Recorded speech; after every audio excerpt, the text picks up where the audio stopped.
Assalamualaikum warahmatullahi wabarakatuh. Waalaikumsalam. Kembali bertemu dengan saya Heri Rambang di channel Berita 11 dalam program Ini Sekolahku. Kali ini kita bersama Kepala SD 75 Palembang, Bapak Setio Gohadi. Sebelum kita mulai ngobrol santai dengan Bapak Setio Gohadi, Kepala SD 75 Palembang, silakan subscribe dan tekan tanda lonceng pada channel ini sebelum kita mulai ke program Ini Sekolahku. Selamat siang Pak Setio, apa kabar Pak? Selamat siang Pak Eri, alhamdulillah sehat. Gimana Pak cerita perkembangan sekolah kita sekarang ini? Kayaknya sudah banyak kemajuan yang sejak Bapak pimpin dalam waktu 2 tahun terakhir ini Pak. Mungkin Bapak bisa memaparkan apa sih keberhasilan yang sudah Bapak raih selama memimpin di SD 75 Palembang ini?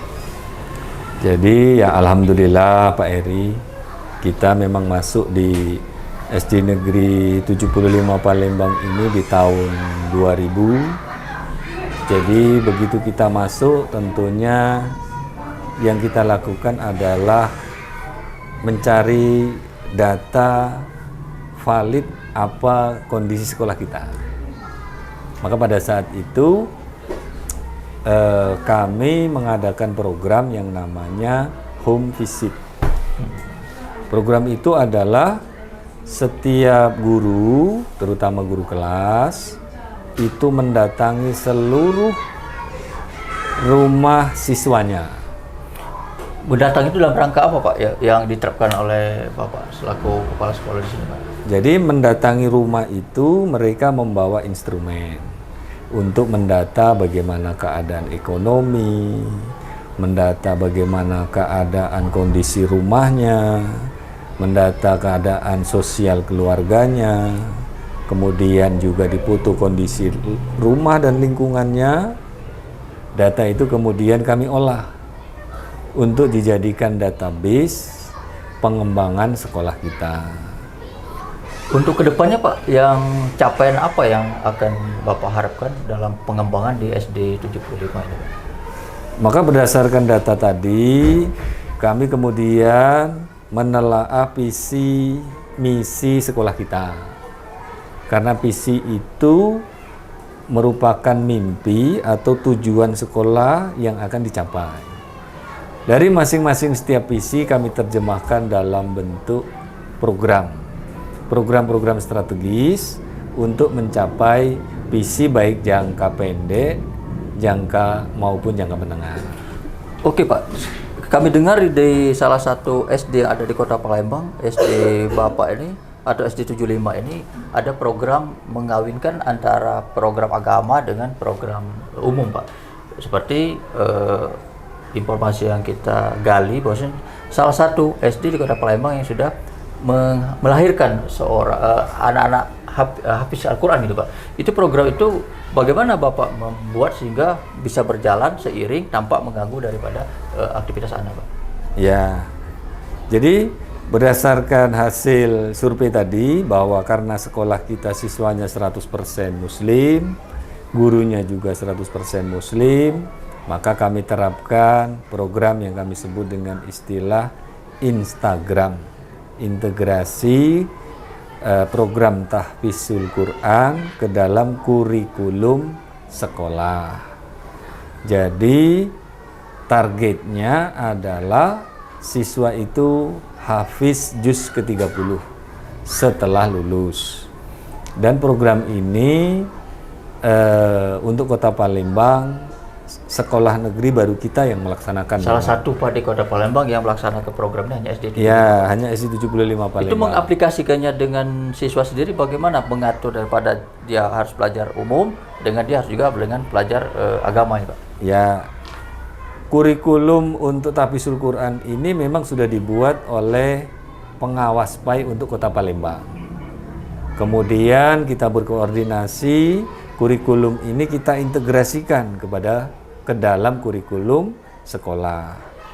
Dalam pelaksanaannya tentu sekolah, karena ini sekolah umum, tentu kita berkolaborasi dengan pertama masjid, rumah tahfiz, bahkan kita buat dalam bentuk MOU untuk sama-sama bekerja mensukseskan program kita. Kalau sampai saat ini Pak, sudah berapa siswa Bapak yang sudah menyelesaikan habis Al-Quran, sudah berapa juz, kemudian ada berapa yang sudah ikut di program ini Pak? Kalau tahun pertama kemarin, karena ini baru sifatnya, kan, dan program ini dievaluasi, di tahun pertama itu baru sekitar 5 orang yang habis. Kemudian di paruh kedua ini kita sudah, kemarin kita sudah data, juga ada mungkin sekitar 5 orang lagi yang sudah habis. Karena memang target kita itu habis itu, istilah kami itu panen rayanya, itu nanti di tahun ke-6.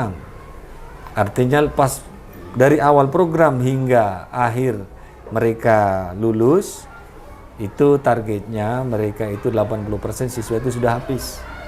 Dan untuk tahun ini, juga tahun kemarin, kita lihat kalau dari syarat PPDB untuk masuk SMP, itu siswa yang habis 1 juz itu bisa diterima ke SMP negeri lewat jalur prestasi. Kalau untuk tim pengajarnya Pak, atau gurunya, apakah dari sekolah Bapak sendiri atau Bapak merekrut dari ustadz atau ustazah yang ada di sekitar ini, atau dan bagaimana sistem daripada biaya daripada program yang Bapak kembangkan ini Pak? Nah, untuk pengajarnya tentu kita ada yang di dalam, ada yang di luar. Untuk pembelajaran di dalam kelas di sekolah kita, tentu kita pakai guru kita sendiri. Dan ini yang mengajarkannya bukan hanya guru agama saja, tapi seluruh guru. Maka kami adakan workshop untuk guru, workshop masalah tahfizul Quran. Kami juga adakan workshop tahfiz untuk anak-anak kami, bahkan dengan orang tua siswa. Artinya ini memang program ini agar bisa sukses seperti target yang kita harapkan, itu tidak bisa sekolah bekerja sendiri. Pihak mana saja sudah Bapak guide di dalam pelaksanaan daripada program tahfiz ini Pak? Yang kita ikutkan tentu baik itu pihak internal, guru, siswa, seluruh guru mata pelajaran dan guru kelas. Juga kita kolaborasi dengan tentunya orang tua siswa, maka orang tua siswa kita ikutkan dalam workshop kita, pelaksanaannya di masjid. Kemudian kita juga melobi tentunya pengurus masjid agar mendukung program kita. Bahkan kita juga menghubungi para ketua RT, RW, juga rumah tahfiz. Sehingga siswa kita melaksanakan program ini di sekolah dilaksanakan, ketika dia pulang sekolah, dia bisa melaksanakannya itu Pak Eri baik di masjid, di rumah tahfiz, dan pendanaannya ya kita optimalkan dari dana sekolah selama dia di dalam sekolah. Untuk animo sendiri Pak, dari tadi Bapak cerita di SD 75 ada 120 siswa. Kalau jumlah siswanya itu 540. Oh, 540. Yang ikut program 100-an gitu Pak ya, ikut program tahfiz, atau keseluruhan 500 ikut semua, atau bagaimana teknisnya Pak? Nah, kalau yang ikut program itu tentu seluruhnya. Hanya saja target program kita yang nanti panen raya itu adalah kelas 1 di awal program, dia naik kan berkembang terus sampai dia kelas 6. Kelihatannya program ini kayak seperti berat ya. Tapi ketika ini kita analisa dan kita bagi dalam rentang waktu 6 tahun, ternyata dalam 1 bulan untuk juz ke-30 itu siswa hanya perlu menghafal itu sekitar 2 surat. Nah kemudian Pak, untuk menguji daripada hasil hafalan anak-anak ini, apa yang dilakukan oleh pihak sekolah Pak? Nah, kita ada yang namanya buku kontrol hafalan. Setiap anak itu kami berikan buku kontrol. Buku kontrol itu tujuannya untuk mengecek hafalan siswa, dan yang mengontrol hafalan siswa itu bisa guru, dikoordinatori oleh guru agama, tentunya guru PAI, juga bisa guru mata pelajaran, bahkan di situ ada peran orang tua untuk mengontrolnya, ada parabnya untuk orang tuanya. Jadi orang tuanya bisa juga mengetes orang tuanya juga bisa mengajarkan, orang tuanya juga diharapkan untuk memotivasi agar hafalan siswa itu memang benar-benar bisa mungkin. Kalau sementara ini Pak, sampai dengan saat ini yang sudah Bapak kembangkan program ini, kendala apa Pak yang paling dominan yang dihadapi dalam mengembangkan daripada program tahfiz di SD 75 ini Pak? Kalau kendala sampai saat ini yang paling kita hadapi itu adalah ketika anak itu sudah keluar dari sekolah. Karena program ini akan berhasil dengan baik apabila ya seluruh komponen masyarakat ikut serta, terutama orang tua siswa. Jadi harapan kami, kita sudah MOU dengan rumah tapis, kita sudah kerjasama dengan masjid. Harapannya anak-anak kami itu setelah pulang sekolah, itu mereka meneruskan program tahfiznya di luar sekolah. Tapi kenyataannya masih mungkin sekitar 60% siswa itu belum mengikuti program di luar sekolah. Setelah kami cek, kendalanya masalah dana. Masalah dana yang harus dikeluarkan oleh orang tua tersebut. Ya, yang harus dikeluarkan untuk dia mengikuti program rumah tapis di luar. Tentunya ya memang butuh dana. Walaupun kami sudah juga memberikan beberapa solusi seperti mencarikan orang tua asuh bagi anak-anak agar istilahnya itu jadi anak asuh, tapi dalam artian untuk pembelajaran tahfiznya. Sementara kalau harapan untuk ke pemerintah sendiri Pak dalam hal ini di Dinas Pendidikan, apa yang menjadi harapan Bapak supaya program ini tetap berjalan tanpa ada kendala satupun, sementara pendanaan bisa apa istilahnya itu, apakah di sistemnya subsidi atau bagaimana Pak? Harapan ke pemerintah atau ke Dinas Pendidikannya Pak? Ya harapannya ya, dan ini juga sudah kami lakukan dialog-dialog bahwa dibuatlah rumah tapis khususnya di sekitar sekolah kita yang tentunya gratis. Kita sudah mencoba menghubungi pihak-pihak yang penyelenggara rumah tapis gratis, dan kita juga sudah berusaha mencari tentunya tempat untuk wakaf rumah tapis ini. Dan sampai saat ini kita memang belum ketemu yang bersedia mewakafkan tanahnya, kemudian dijadikan tempat untuk rumah tahfiz anak-anak kita tentunya, dan anak-anak kita itu gratis. Kita flashback ke belakang Pak, ide awalnya Bapak tertarik mengembangkan sekolah umum menggait tahfiz ini apa Pak? Ide dasarnya sehingga timbul keinginan supaya ini lebih digelorakan di SD 75 ini Pak. Kalau ide dasarnya tentu yang pertama kita berdasarkan data. Ternyata data sekolah kita itu seluruh siswanya adalah muslim. Muslim Pak ya. Itu dasar awalnya Pak. Ya, itu dasar awalnya. Yang kedua ternyata ya di daerah kita ini menurut informasi dari data yang kami peroleh itu ya sudah darurat narkoba.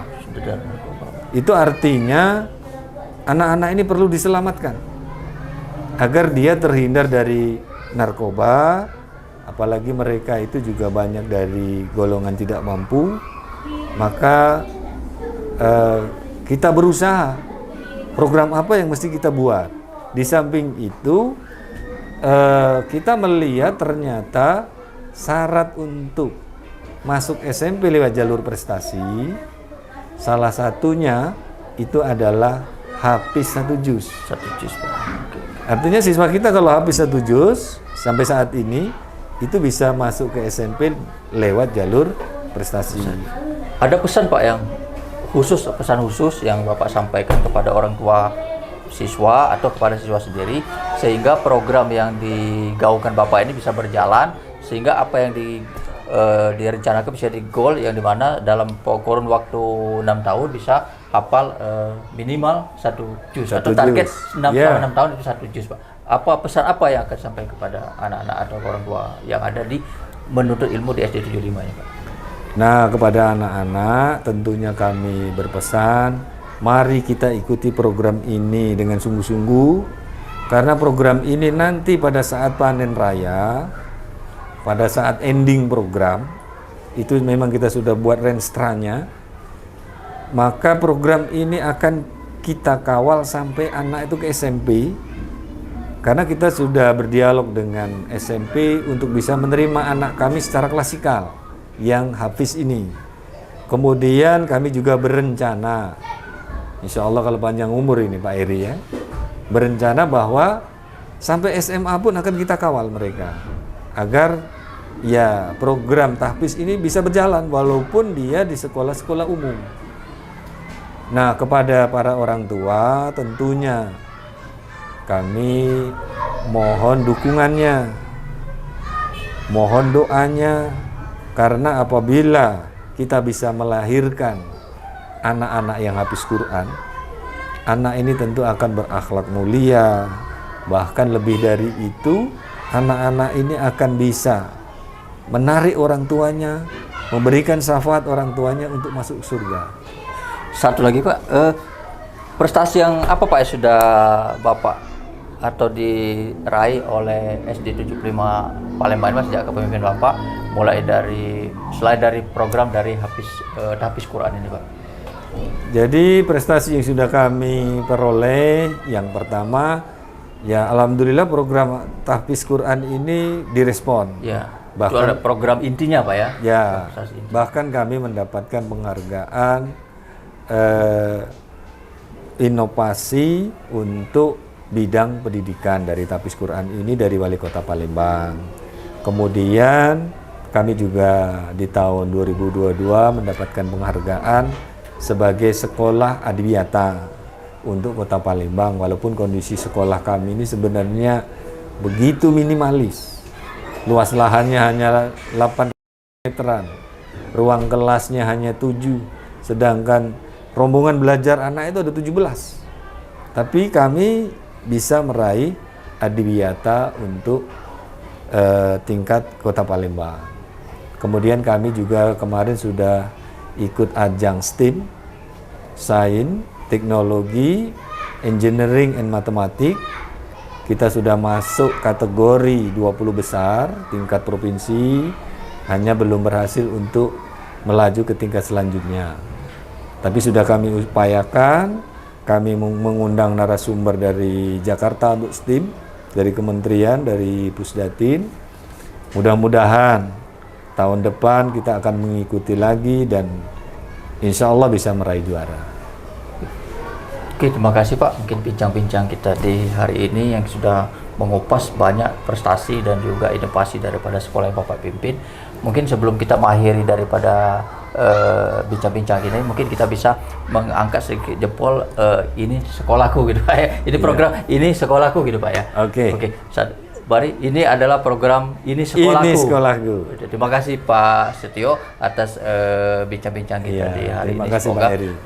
Ini akan bermanfaat untuk pengembangan daripada SD 75 ke depannya Pak. Amin, Mungkin amin, kepada amin. para penggemar pada Berita 11, sampai di sini bincang-bincang kita dengan Bapak Setio, Kepala SD 75 Palembang di dalam program ini sekolahku. Atas perhatiannya kami ucapkan terima kasih. Wassalamualaikum warahmatullahi wabarakatuh. Waalaikumsalam warahmatullahi wabarakatuh.